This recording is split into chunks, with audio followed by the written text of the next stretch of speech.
Hello. So sorry that we missed this last week. As you can see, I still have a little bit of a frog in my voice. I lost my voice, and we had some technical issues last week. I had the whole thing recorded for you about what do you do if you attach to a person and for some reason it cut off early. So we're just going to get right into it. This will be short. We'll talk about it a little bit more later.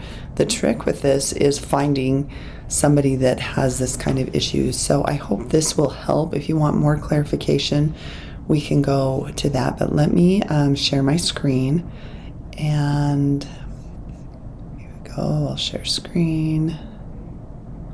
And it should be, let's see if it'll share screen. Allow to share screen. And share the screen. There we go. All right, so we're going to go here to Familysearch. We have this Peter Johansson, and you will often find that you've got some research helps over here, some records. And what you might find sometimes is when you click on a record, and I'm clicking on Hans Peter Johansson, you might think, well, why are you doing it? You only have Peter Johansson here. I've done a little bit more research using an ancestry tree, so I know more about him, and I know his full name actually is Hans Peter Johansson. And I do know that his father is Johan Larsson and his mother's Inger Margrethe Olsen. I want to point something out here. So the event took place at this Nora Asmundrup, Holbæk, Denmark. One thing you need to remember about a lot of places, particularly in Denmark, you might find this in Croatia, any places, Norway, there's a lot. But you may have boundary changes. If you're a member of the church, you understand that we have ward boundary changes and stake boundary changes. And so where you might expect someone to be, the event may have happened somewhere else. So I did a little search for this Nora Asmundrup because I have the birth is in Svenninge in Holbæk. And you can see there's Holbæk there. So Holbæk matches. But this Tusa is actually a court area, and then this is the parish. So anyway, I did a little search, and you can see that here's Svenninge down here, and here's Nora Asmundrup up here. And it looked to be, it's 27 kilometers. It's that far away. But when I did the research, I actually discovered, and I used the Familysearch wiki, which, let's see if we have that open here, somewhere here. Oh shoot, I just closed it. This is a trick for you. If you accidentally close a button, you've got a Mac, you can click here and it will show your recently closed tabs, and you can click on that there. I had it open on Familysearch. You can see all of my different things I've got open. I must have closed. Oh, here it is. You can look at this Svenninge Parish in Holbæk, and it will give you, see, Tusaherred, which is the court area. But it gives you a little bit of the history of the area. And when I was doing research, actually, I discovered that this Svenninge, they actually, even though they lived in Svenninge, they, for whatever reason, they went to this other church in Nora Asmundrup. So let's see if we can go back to it. Wrong one. I guess we'll go back to this one. So here we are. So I know that this is my person, and so it takes a little bit of analyzing. Sometimes it's very obvious. If not, use the Familysearch wiki, which you can find right over here under search. Go down to research wiki. Go and learn a little bit more about that. You can also use, I don't know if I've got it open, ChatGPT or Claude. I will show you Claude. Claude is one of my, Claude, if you haven't heard of it, it's AI. You can create a free account. We'll talk more about this on another time. But you can come in and ask it a question. So you can ask it to tell me about Svenninge, I think that's how it's spelled, Svenninge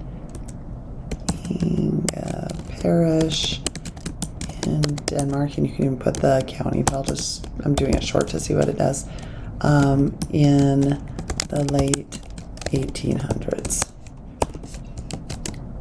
And then you just say search, or click search, enter. So it's searching the web. It basically becomes your research assistant. So I can then ask it to give me more information. It takes a second for it to find that information.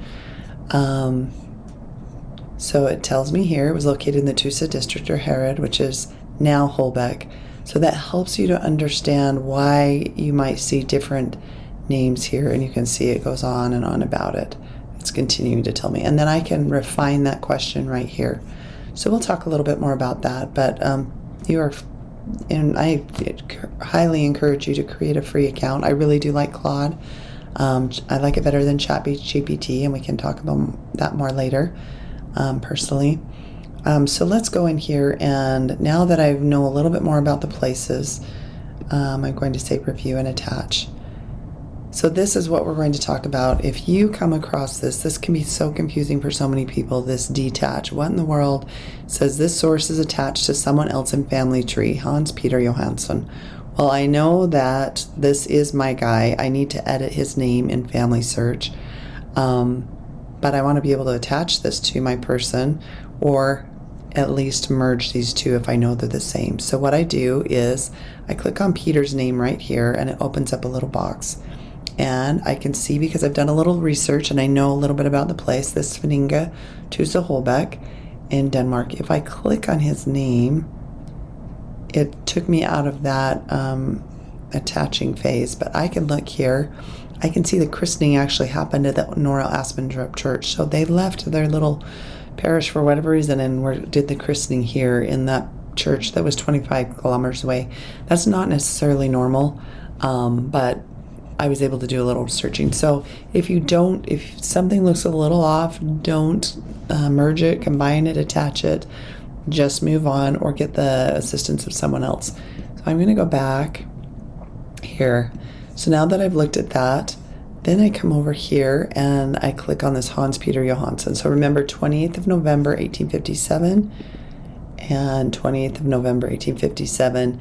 This one is just saying he was born at Nora Aspendrup, but I do know that he was born in Svinninga and just was christened there.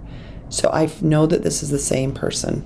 So this is where we end up merging some duplicates. So what you'll do on this one right here, Hans Peter Johansson, he ends in WPY. If I bring my mouse up here and I click on this, the ID becomes copied. Then I'm going to go to my Peter.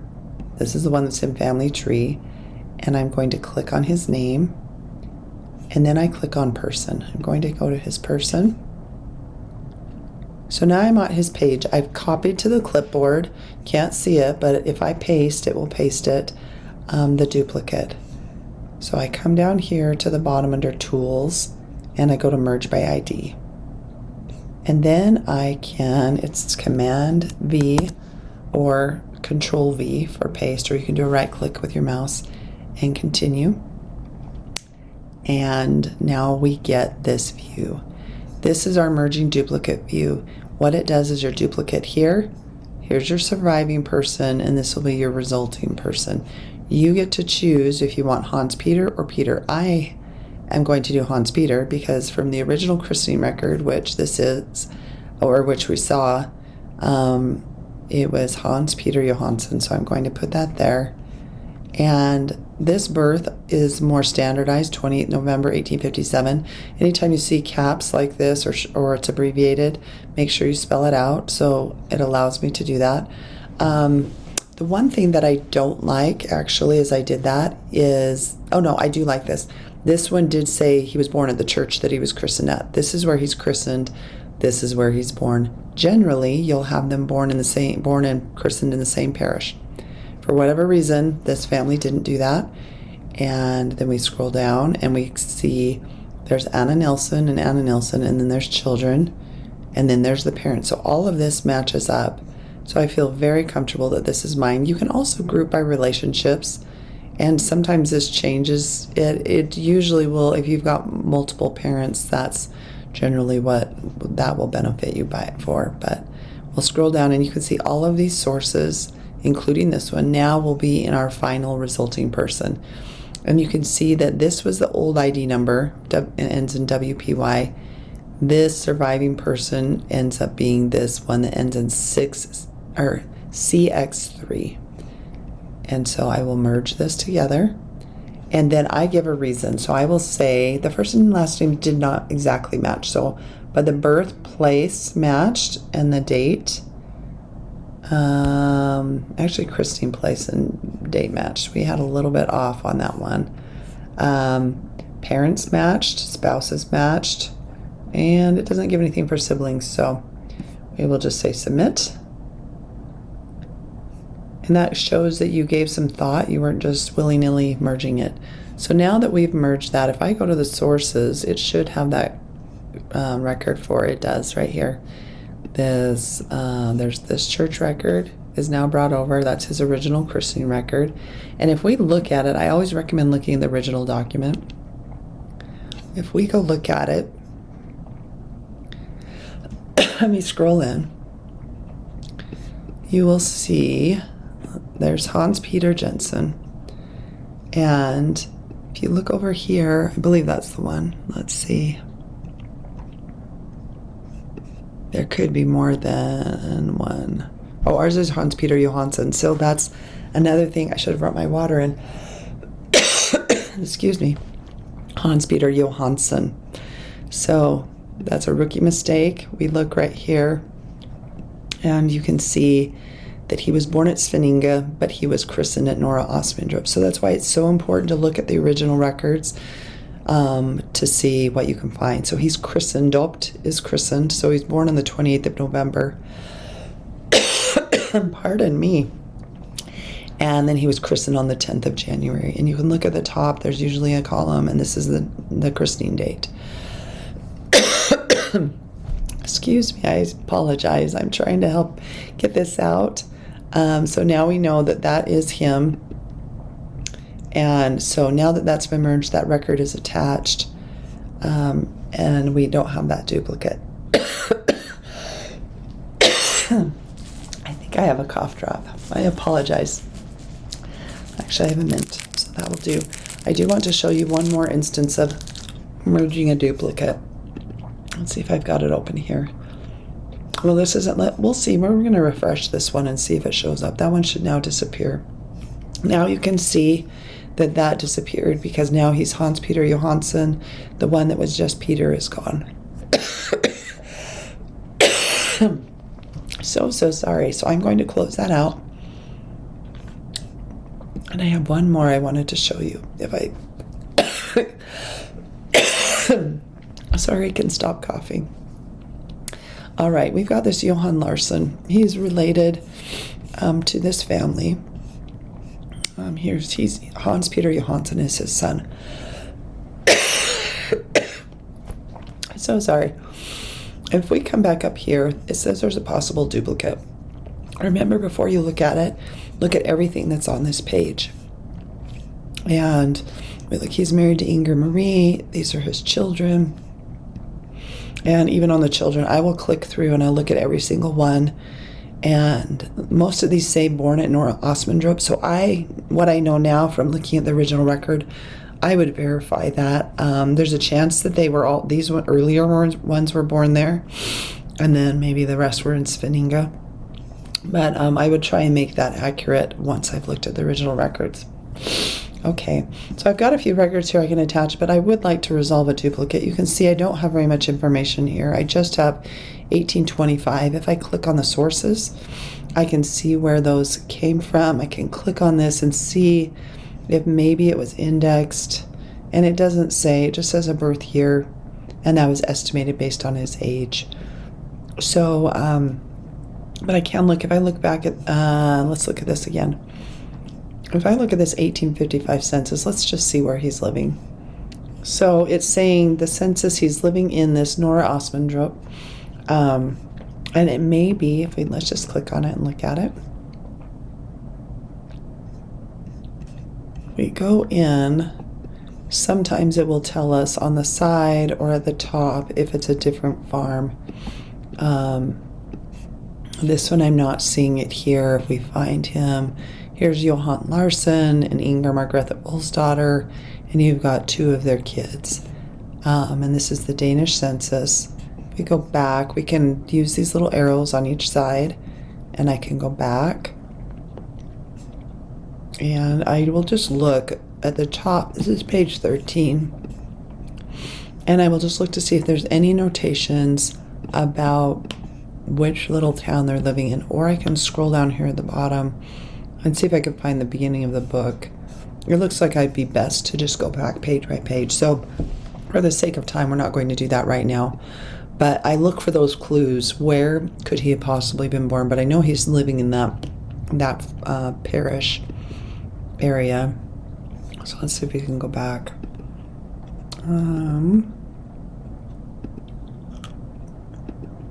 Let's see if my back arrow will go. There we go. All right. So let's look at this possible duplicate. We've got a death date in 1912, which would be really nice to add to our record if this is our person. And we come into the merging again. Here's our possible duplicate person, 1824 to 1912. Ours says 1825. Now remember, when we looked at that 1855 census, that it was estimated based on whatever day they took the census. So he could have been born in 25 or 24. So it gives us this hint. The birthdays are at least one day apart. That's inconsistent. It doesn't worry me too much when it's just a year apart based on where the information came from. Here's the death. We did not have a death. Now let's go down and see if we get anything else. We've got a spouse, Inger Margrethe. We've got a lot of children. And then we've got an Inger Olsen, 1834 to 1875. Let's see if this is ours. Ours is Inger. Now, Olsdatter, just know Olsen is also another way that they could have gone, a name they could have gone by. It's very much interchangeable. Olsdatter was really common really kind of 1880s-ish. There's a range, but you can see the difference. So that could be her. The birth date's in 1834. So let's click on our Inger. 7th of March. We don't have a lot of information. We have a lot of sources, but just 7th of March. So let's go down to this Inger and click on her name. And it just says 1834 in Denmark, so it's pretty vague. So with that, I can't just say that this for sure my person. I can click on Niels Frederick. Look where he's born, Nora Osmondrup. And he died in Iowa, which is kind of a fun thing to know that this person crossed the pond. So 19th of January, 1866 for Niels Frederick. So let's go up here to, let's see, where are their children at? This one does not have a Niels Frederick, born in 1866. Mine does not. So the way that I would do it is I would go, I'm going to leave this for a minute. I'm going to click on Inger. I'm going to go see if my Inger has a Niels Frederick, born in 66. And I may be missing him. And there's that possible duplicate that we were just looking at. And I also have records that can be attached to mine. So I go down to 1866. Do we have Niels? There is a Niels Frederick, 19th of January, 1866. Now let's look at his ID, K9G. So if we go back, and Niels Frederick should be down here. And this one's K9G. So here he is here. And he was on that other one. So, and the same birth date, the 19th of January, 1866. So let's see if we've got him over here. Here he is right here. I didn't even have to leave. Niels Frederick, 19th of January, 1866. So this one with a K9G and this one with a, oh, that's the K9G as well. They're the same. So what we're doing is we're merging the parents together. So what we'll do is we'll go down to the bottom and it brings all these sources over and I say merge. And I will say the birth date and place match, christening place and date match, parents match, and I will submit. So do you see it takes a little bit of analysis. Some records are easier to figure out than others, but you want to make sure you take the time to compare both sides. And if you're not sure, leave it and go to another record, and you can leave that for someone else to do.